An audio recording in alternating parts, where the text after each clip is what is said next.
Ao longo da história da mediunidade no Brasil, inúmeros relatos cercam a trajetória de um dos mais conhecidos médiuns do país, Chico Xavier. Entre acontecimentos marcantes e experiências espirituais profundas, há um episódio que impressiona pela intensidade e pelo ensinamento que carrega. Trata-se do dia em que, segundo revelações espirituais, cerca de 200 espíritos perturbados teriam se reunido com a intenção de interromper sua jornada na Terra. O fato ocorreu em 1948, na cidade de Pedro Leopoldo, em Minas Gerais.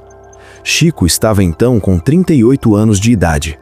Naquela tarde tranquila, subiu um morro acompanhado de um amigo, buscando alguns momentos de silêncio e contemplação. Do alto, a cidade parecia pequena, envolvida pela serenidade do entardecer. O ambiente era simples, natural, quase silencioso, cenário que muitas vezes favorecia sua concentração. Em determinado momento, Chico sentou-se sobre uma pedra e, com naturalidade, iniciou uma psicografia. Mesmo em meio à natureza, sua mediunidade fluía com espontaneidade. O poema que surgia no papel era atribuído ao espírito de Cruz e Souza. Seu amigo, Isaltino, o auxiliava segurando folhas enquanto ele escrevia com rapidez e precisão, como se apenas transcrevesse algo que já estava pronto no plano invisível. A tranquilidade do instante, porém, seria abruptamente interrompida. Passos começaram a ser ouvidos entre o mato. O som era firme, pesado, diferente do simples ruído do vento. Isaltino virou-se para verificar e deparou-se com a figura de um homem alto, de aspecto desordenado, segurando um pedaço de madeira nas mãos. Ele caminhava na direção dos dois com olhar fixo e expressão perturbada. O instinto humano de defesa falou mais alto no coração do amigo, que se preparava para reagir, temendo o pior. Mas Chico permanecia sentado. Seu semblante não demonstrava medo. Com voz serena, orientou o companheiro a manter a calma e a orar mentalmente, buscando emitir pensamentos elevados. Para ele, a situação não era apenas física, havia algo além do que os olhos podiam ver.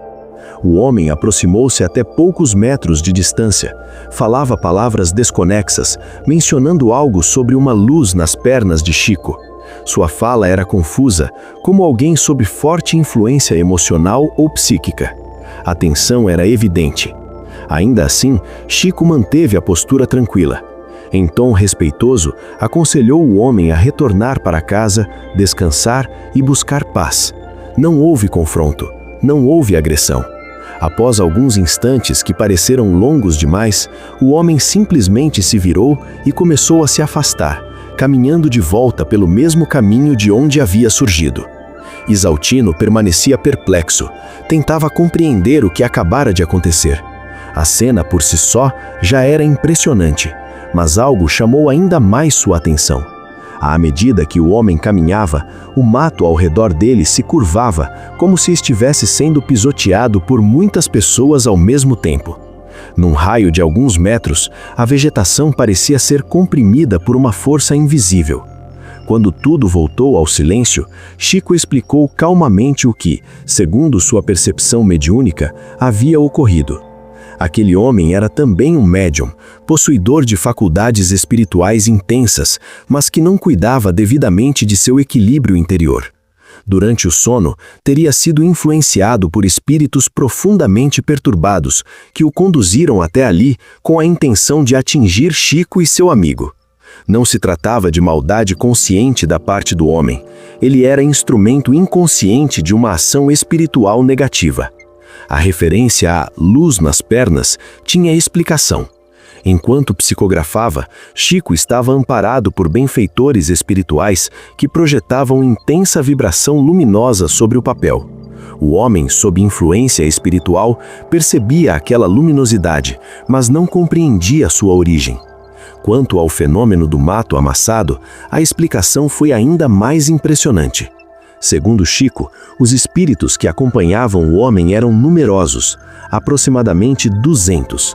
Através da ligação fluídica com o médium desequilibrado, conseguiam produzir efeitos físicos perceptíveis no ambiente, como se várias presenças invisíveis se manifestassem simultaneamente. O que evitou que algo mais grave acontecesse não foi força física, nem confronto. Foram as orações, a serenidade e o amparo dos espíritos protetores que formaram, segundo o relato, uma espécie de cinturão de proteção ao redor deles. A vibração elevada teria impedido que a intenção negativa se concretizasse. Essa experiência revela algo profundo sobre a influência espiritual na vida humana. Nem sempre as ações impensadas ou agressivas partem de decisões totalmente conscientes. Muitas vezes, há interferências sutis que encontram campo fértil em pensamentos desequilibrados, emoções desordenadas e na ausência de vigilância espiritual. Ao mesmo tempo, o episódio demonstra que a proteção também existe. Pensamentos elevados, prece sincera e sintonia com o bem criam verdadeiros escudos invisíveis. A espiritualidade superior não anula o livre-arbítrio, mas ampara aqueles que procuram agir com serenidade e confiança.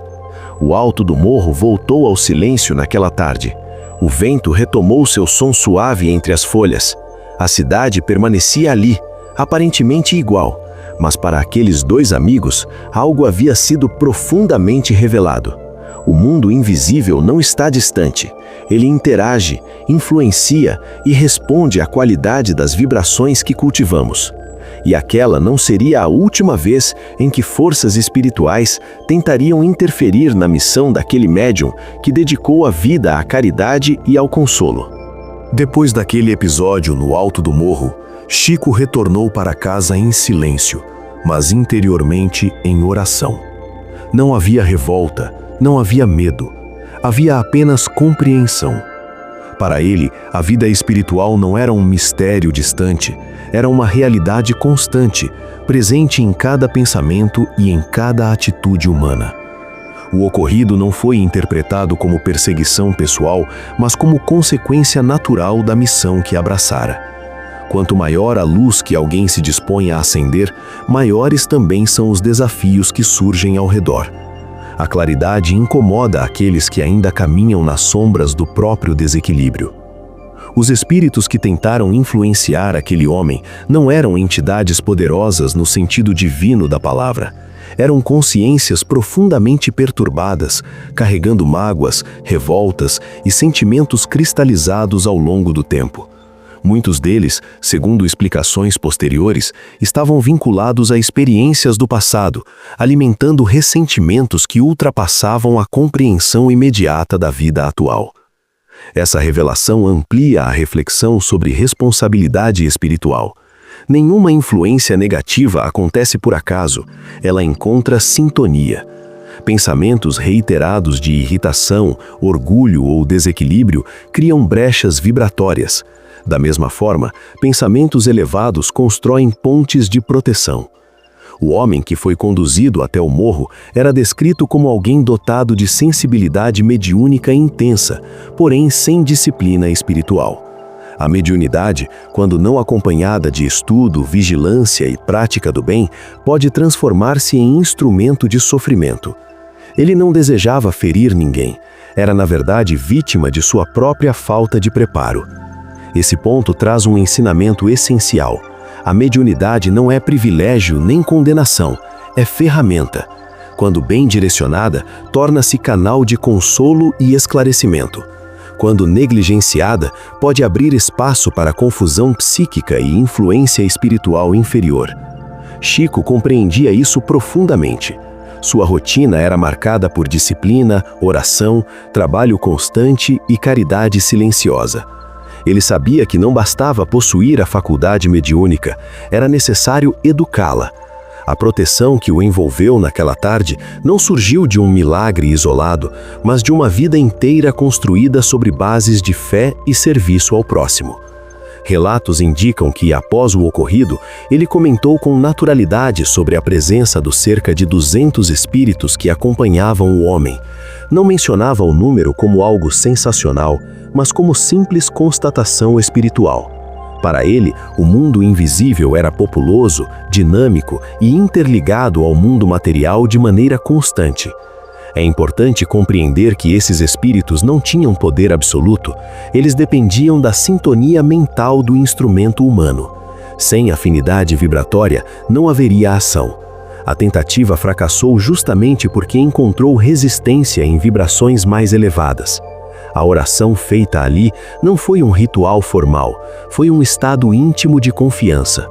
Quando Chico pediu ao amigo que orasse, não estava apenas buscando ajuda externa, mas elevando o padrão vibratório do ambiente. A prece sincera modifica o campo energético ao redor, criando barreiras sutis que dificultam interferências negativas. O fenômeno do mato se curvando permanece como símbolo marcante daquele dia. Não se tratava apenas de efeito físico, mas da materialização de forças invisíveis que, em determinadas circunstâncias, podem se manifestar no plano denso. Contudo, mesmo diante dessa demonstração impressionante, o que prevaleceu foi a serenidade. O episódio ensina também sobre compaixão. Chico não reagiu com julgamento contra o homem que se aproximava, não o tratou como inimigo, não o viu como ameaça pessoal, reconheceu nele alguém necessitado de auxílio espiritual. Essa mudança de olhar transforma completamente a maneira como enfrentamos conflitos. Quantas vezes no cotidiano atribuímos maldade absoluta às pessoas sem considerar que muitas delas podem estar emocionalmente desajustadas, influenciadas por dores internas profundas? Isso não significa justificar erros, mas compreender que a raiz de muitos comportamentos está em desequilíbrios invisíveis. A doutrina espírita ensina que a vigilância e a oração caminham juntas. Vigilância sobre os próprios pensamentos, emoções e atitudes. Oração como instrumento de elevação interior. Não é uma fórmula mágica, mas um exercício constante de alinhamento espiritual. A história daquele dia reforça que não estamos sozinhos. Há inteligências espirituais acompanhando nossos passos, algumas em sintonia com o bem, outras ainda presas a conflitos do passado. A escolha da sintonia pertence a cada um. Chico seguiu sua trajetória enfrentando outros desafios, incompreensões e provas, mas nunca abandonou a postura de humildade.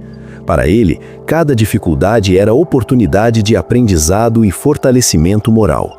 O que poderia ter se transformado em tragédia tornou-se lição. O que poderia gerar medo transformou-se em ensinamento sobre proteção espiritual. O que parecia ameaça revelou a importância da disciplina mental.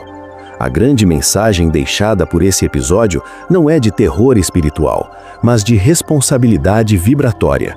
Somos coautores do ambiente invisível que nos cerca. Nossos pensamentos constroem pontes ou barreiras, alimentam luz ou alimentam sombra. E se forças negativas podem se organizar quando encontram sintonia, forças superiores também se aproximam quando encontram corações dispostos ao bem. Que essa narrativa sirva não como motivo de medo, mas como convite à reflexão. Cuidar da mente é cuidar do espírito.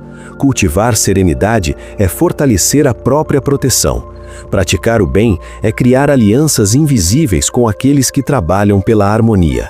No silêncio daquele morro, uma verdade ficou evidente. A luz não precisa lutar contra a escuridão, basta permanecer acesa. Se histórias como essa tocam o seu coração e despertam reflexões sobre espiritualidade, influência invisível e proteção divina, continue acompanhando o canal e inscreva-se para não perder os próximos relatos que aprofundam esses ensinamentos. Que a paz esteja com você. Até o próximo encontro.